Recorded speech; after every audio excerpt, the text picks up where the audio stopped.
자기는 의롭다 믿고 다른 사람 멸시하는 사람에 대한 얘기를 했습니다. 자, 그런데 그의 생활은 어찌 보면 당연한 얘기도 같아요. 왜 그러냐면 그의 생활 가운데 자기는 그렇게 생활하고 승리 생활하고 있고 은혜 생활을 하고 있기 때문에 생활했습니다. 많은 그의 생활 속에서 하나님께서는 그런데 그가 볼 때는 사람 취급도 받지 못하고 정말 죄인 취급받고 있었던 그 사람, 뭐 기도라고 해봐야 한마디 한 것밖에 아무것도 없습니다. 하나님은 나를 불쌍히 여기서 난 죄인이로소이다. 그리고 내려갔습니다. 그러나 하나님께서 그의 기도를 응답해 주셨다. 성경에 보면 주님께서도 일어나시면서 세계를 외쳤고 또 세례 요한도 회개를 외쳤습니다. 오늘 이제 3장 2절에 보면 바로 회개해라, 천국에 가깝다는 말씀을 합니다. 지난 주일날 말씀 가운데도 우리가 말씀드려진 얘기 가운데는 회개가 없는 기도는 하나님 듣지 아니하신다. 또 말씀을 마음에 두지 않은 사람들의 기도는 하나님께서 가증히 여기시고 듣지 않으신다. 그러므로 기도는 회개에 중심되어야 합니다. 우리가 승리 생활하고 싶고 그렇게 하고 싶은데 그러려면 회개를 해라. 그래서 회개를 외쳤던 겁니다. 우리가 잘 아는 대로 예수님께서 요한복음 10장에 보면 이제 나는 선한 목자라 그러면서 나보다 먼저 온 자는 다 절도요 강도다 그러고 얘기하시면서 하신 말씀이 그들은 문을 통과하지 않고 담을 넘어 들어왔다. 그리고 담을 넘어 들어온 것은 다 절도요 강도라 그러고 얘기하지요. 말씀 속에 우리가 생각하는 것은 회개, 거기도 회개를 얘기합니다. 정문은 회개입니다.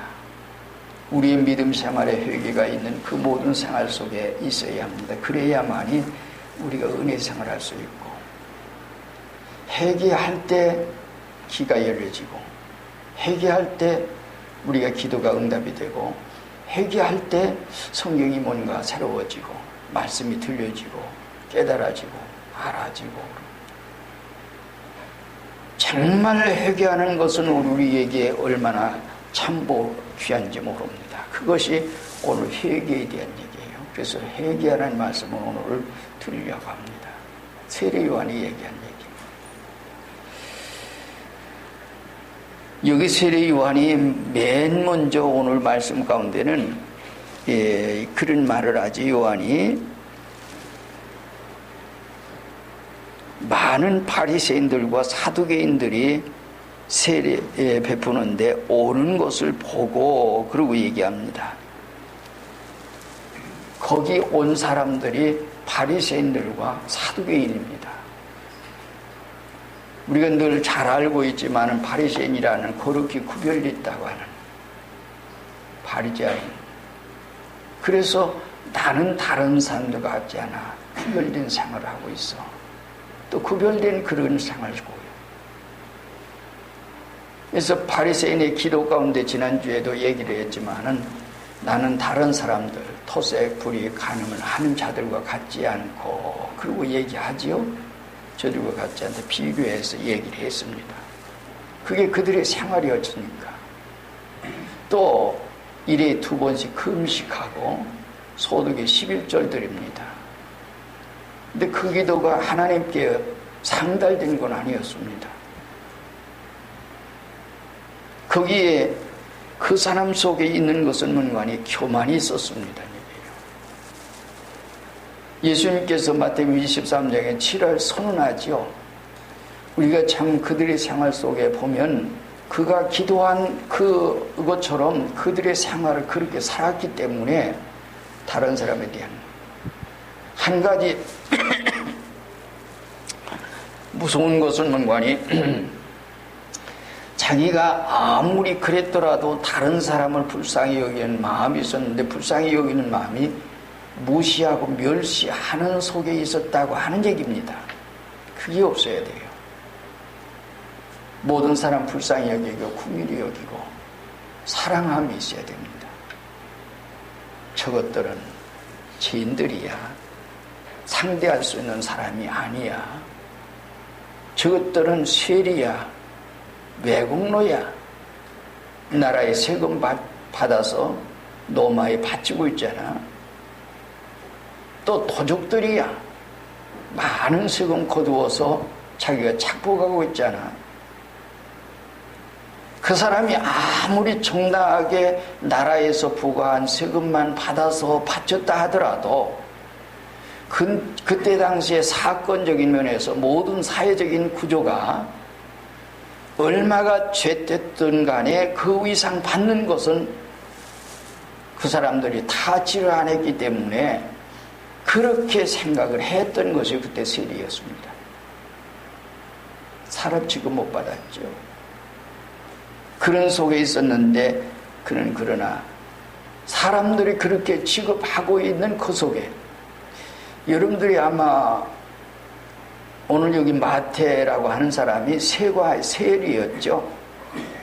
세리였어요.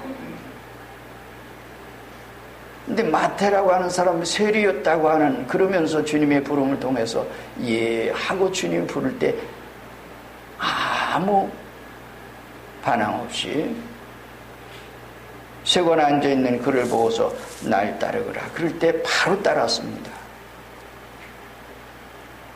우리가 그 생각할 때 가만히 보면 세리 마태라고 하는 사람은 어쨌든 그 당시에 그러한 속에 이 직장 생활을 하고 있었지만은 어쩌면 다른 사람들에게 잘못된 사람들이 그 세관에 앉아서 많은 것을 착복하는 그것을 막기 위해서 그렇게 했는지도 모릅니다. 때가 올 때까지 자기는 어쨌든 그 수행을 하였기 때문에 그리고 준비가 되어 있기 때문에 주님이 부르실 때 예 하고 바로 따랐습니다. 사람들이 어떻게 취급했든지 간에 그건 상관없이 자기는 올바르게 살고 있지 않았겠느냐 그런 생각을 합니다. 우리나라에도 일제 36년 동안에 일본 사람이 역부로 법관이 한국을 자원해서 온 사람이 있었죠. 왜요? 노예 국민이라고 해서 얼마나 저들이 착취하고 얼마나 좀 고생시킬 것인가 그걸 막기 위해서 그 사람들이 그것을 덜어주기 위해서 한국 사람의 고통을 덜어주기 위해서 그렇게 와서 그 일을 한 사람이 있습니다. 우리는 모든 사람들을 어떤 직업에 어떤 상황 속에 있으면 똑같이 취급할 수밖에 없는 상황이죠. 많은 그렇지 않은 이런 사람들도 있었다고 하는 얘기입니다. 세례 요한이 지금 외치고 있는 것은 이 외침에 대한 얘기, 회개를 외치고 있습니다. 그리고 어떤 사람에게 이 말을 했느냐 얘기예요. 바리새인들, 사두개인들입니다. 그렇게 구별됐다고 하는 사람들이고 성경 그대로 맹면대로 말씀대로 그대로 믿는 이 신앙을 가지고 있는 사람이 바로 바리새인입니다. 사두개 교인들은 우리가 잘 아는 대로 지식적으로 과학적으로 믿는다고 하지요. 다만 한 가지 성경의 기록대로 보면 천국, 지옥, 영 이런 모든 것을 믿지 않는 것이 바로 사두개인들입니다. 그러나 지식이 가장 높은 이런 학문을 가지고 있는 그 사람들이 사두개 교인이었습니다. 근데 여기는 많은 바리새인과 사두개인들이 오는 걸 보고 세례 요한이 한 말은 뭐요? 독사의 새끼들아. 그리고 얘기하죠. 그것이 첫마디입니다. 오는 것을 보고 이르되 독사의 자식들아 누가 너희를 가르쳐 임박한 진노를 피하라 하더냐. 누가 너에게 이런 일을 하더냐. 독사의 자식들아. 그들에게는 어쩌면 종교의 탈을 쓰고 있고 지금 현재는 그렇지만은 그들은 독사였다고 하는 얘기입니다. 우리나라가 지금 현재는 참 세월호 사건으로 인해서 굉장히 시끄럽고 또 구원파에 대한 것이 굉장히 지금 참 문제가 되고 있고, 어떤 신학자는 지금 한국의 신학자로서 얘기한 얘기는 지금 한국교회 전체가 지금 현재는 어떻게 되어져 가는 거 아니 구원파와 같은 길을 걷고 있다. 왜 회개를 외치지 않고 회개하지 않고, 회개하자면 천국도 못 가요. 허리라도 남김이 없으면 내가 거기서 나오지 못하리라는 말씀을 하고 있습니다. 회개가 얼마나 중요한지 모릅니다. 근데 여기서 얘기하는 독사의 새끼들아, 누구를 향해서? 바리새인들, 사두개인들을 위해서, 종교의 지도자를 위해서, 그들을 향해서 말입니다. 이것이 바로 세례 요한이 본 겁니다. 일반 사람들이 볼 때는 굉장히 거룩하고 굉장히 지식이 있고 정말 하나님의 진리를 바로 전하고 하는 귀한 사람들입니다. 감히 누가 그런 말을 할 수 없는 이런 위치에 있는 사람들이 바로 바리새인들이고 사두개인들이었습니다. 많은 세례 요한의 눈으로 볼 때는, 열린 눈으로 볼 때는 저들은 독사의 새끼들이었습니다. 자식들이었습니다. 평상시에는 괜찮아요. 무사할 때는 괜찮습니다. 그러나 어느 땐가는 만약에 유사시에는 독사의 독이 그 입에서 나올 겁니다. 그때 그 독에 의해서 사람이 죽습니다. 나중에는 결국에는 예수님을 십자가에 못 박게 하는 이 일을 한 것이 바로 이들의 생활이었습니다. 얘기해요. 그들이 그러한 속에 있었던 것이 바로 그들의 생활이에요. 이런 데서 우리가 생각할 수 있는 거, 우리가 믿음의 생활하고 있고 하나님 앞에 생활하고 있고 있으니까 나는 괜찮아. 나는 신앙생활하고 있어. 은혜를 받았어. 은혜 생활하고 있고 지금도 성경 읽고 있고 기도하고 있고 말씀대로 살고 있어. 근데 어느 땐가 자기 입에서 자기도 모르는 사이에 남을 저주한 말이 나오든지, 그렇지 않다면 자기들의 마음속에 어떤 남이 망한 것 은근히 바라는 이런 마음이 우리에게 있는가. 평상시엔 괜찮아요. 사람들의 모든 생활을 가만히 보면 결혼할 때야 처음에 서로 사랑할 때는 굉장히 좋지요. 살다가 보면은 어려움 있고 그러면 입에서 독선이 나오지요. 독이 나옵니다. 무섭게. 그러다가 안 되면 불이라도 잡아뜯고 상이라도 둘러엎고 뭔가 그래야만이 불이 불려오는 이런 독사의 독이 우리의 피 속에, 우리의 마음 속에, 우리의 생활 속에 우리로 있지 않는가. 그런 것을 우리가 생각해 볼 수 있어야 합니다. 이때 이 종교가들, 이들만이 우리가 바라보는 게 아니라 지금 현재 살고 있는 우리의 모습을 우리는 점검해 보는 시간이 되어야 합니다. 그래야만이 우리가 하나님 앞에 올바로 서서 내가 정말 회개했는가, 내 속에는 독사의 독이 없는가. 그 다음에는 얘기하는 것은 뭔가 아니, 그러면서 하는 말 가운데 얘기한 얘기는 그런 얘기를 하죠.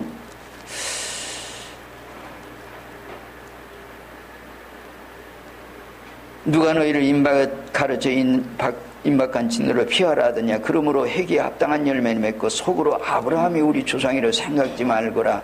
내가 너에게 이르노니 하나님이 능히 이 돌들로도 아브라함의 자손이 되게 하시리라. 그런 얘기합니다.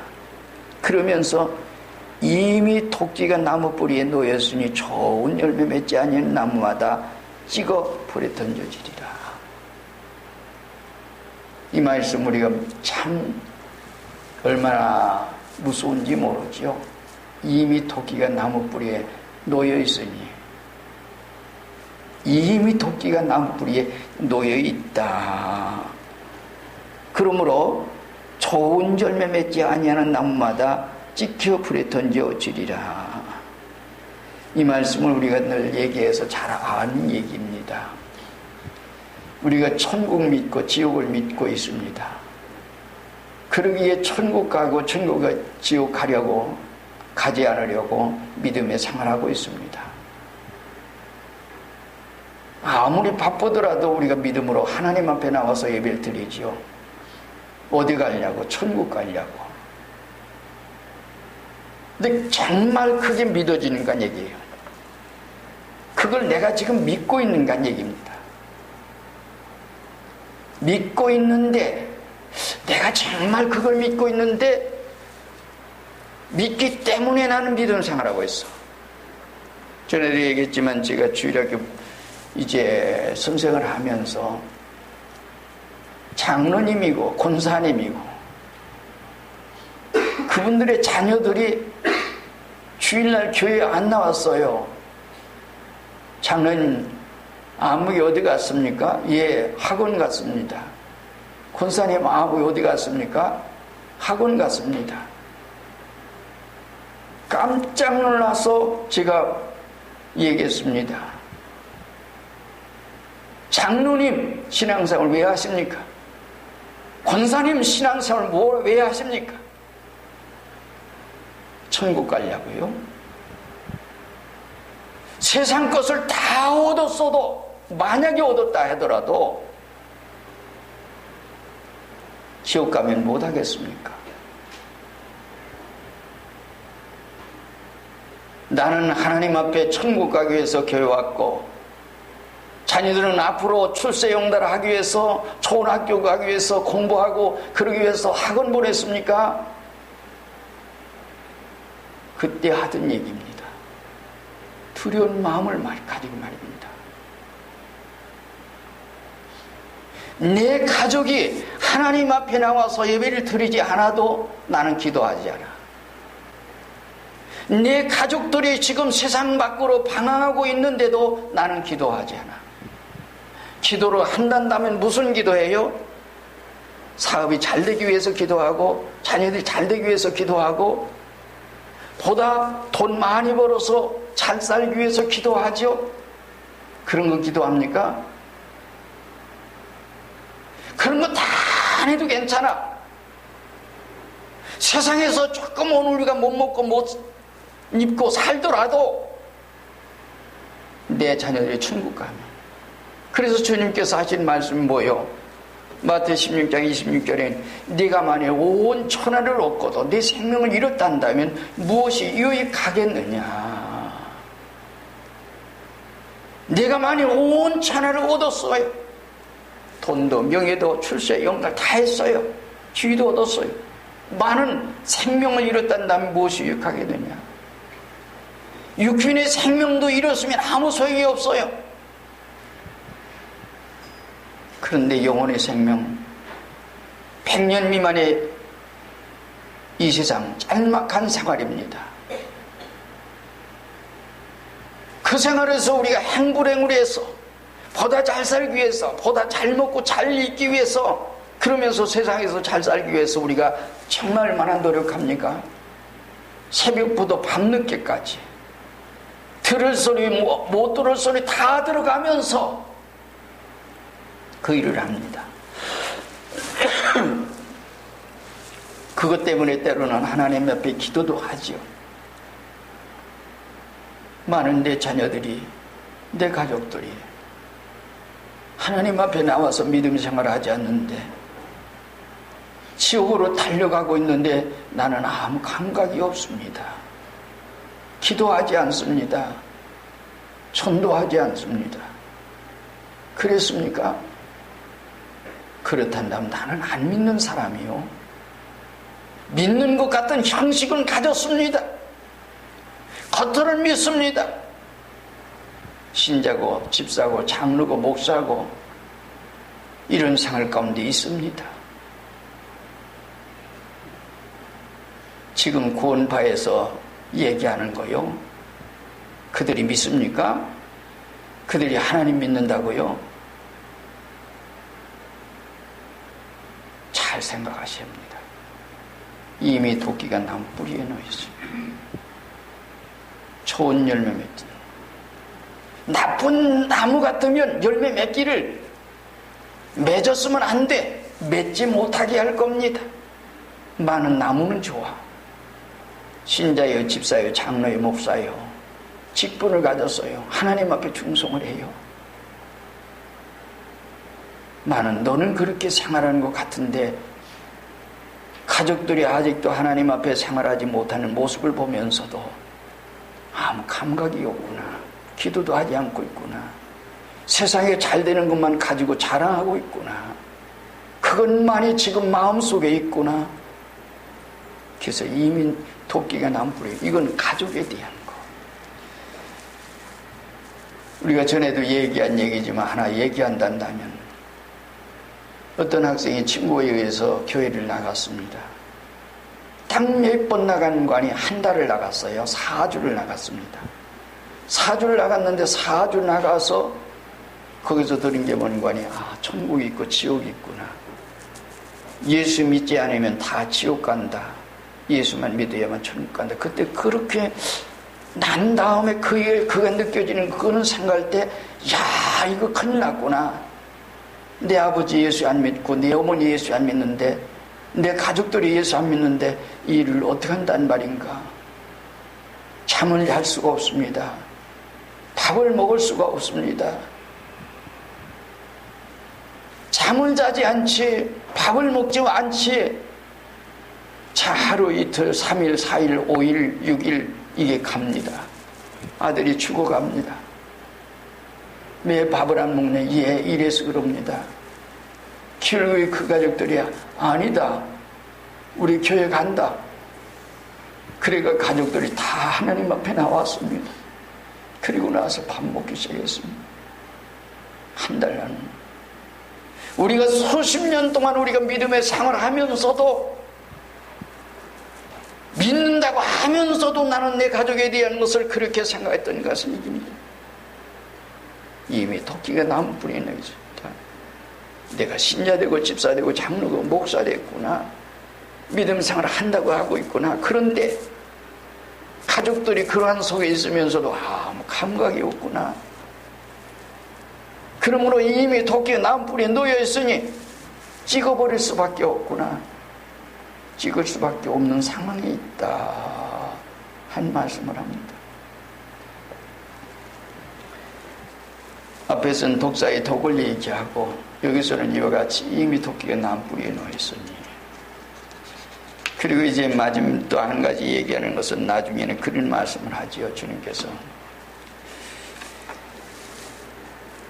정리 내려가면 11절 이하에서 얘기를 합니다.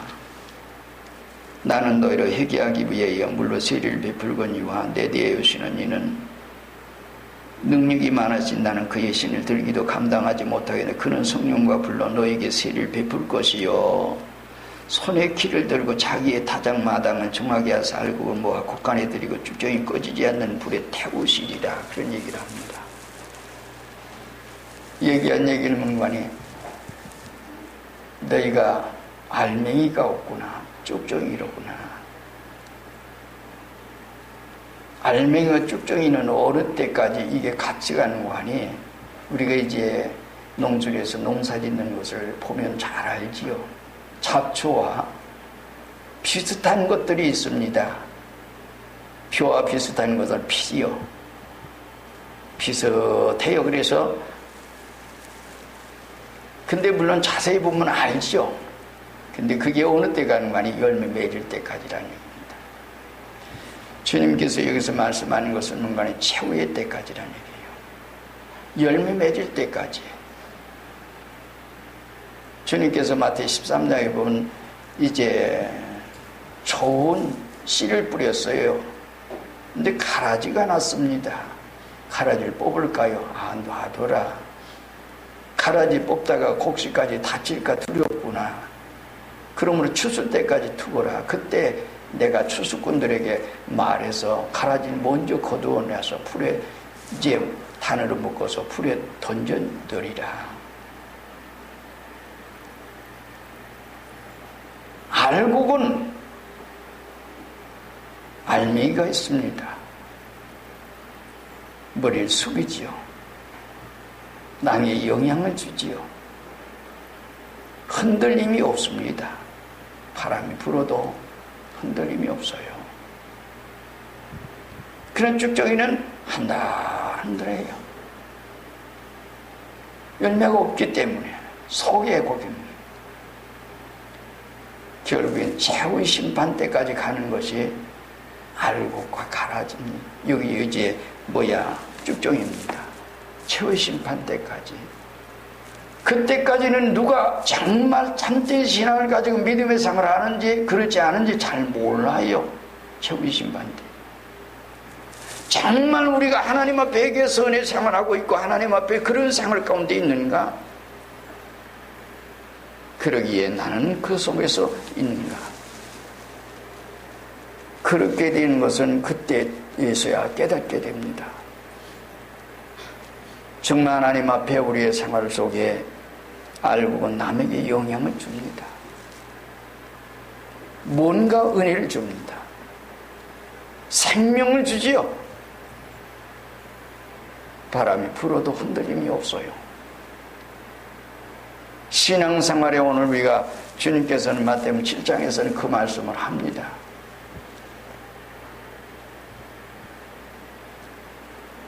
나의 말을 듣고 행하는 자는 그 집을 반석 위에 지은 사람 같다. 그러고 얘기하고, 나의 말을 듣고 행치 않는 자는 그 집을 모래 위에 지은 사람 같다. 근데 때가 되니까 바람이 불고 창수가 나고 한때 그때 그런 시험을 통해서 다 넘어지고 모래에 집 짓는 것은 넘어진다. 그래서 우리는 모두가 집 짓는 사람이지요. 그런 얘기도 합니다. 마찬가지로 여기서 알곡은 그때 다른 사람이 영향을 줍니다. 세상에 어떤 환란이 와도 역경이 와도 시련이 와도 조금도 흔들림 없이 그 신앙생활을 가지고 있습니다. 그리고 다른 사람이 영향을 줍니다. 생명을 줍니다. 우리의 신앙생활은 오늘 우리 나 자신도 지만 다른 사람이 영향을 주는 뭔가 덕을 주는 그것이 우리 신앙입니다. 피해를 주고 상처를 주고 남에게 해를 주는 그것이 아닙니다. 참된 신앙 알곡은 남에게 뭔가 영향을 주는 그 생활을 합니다.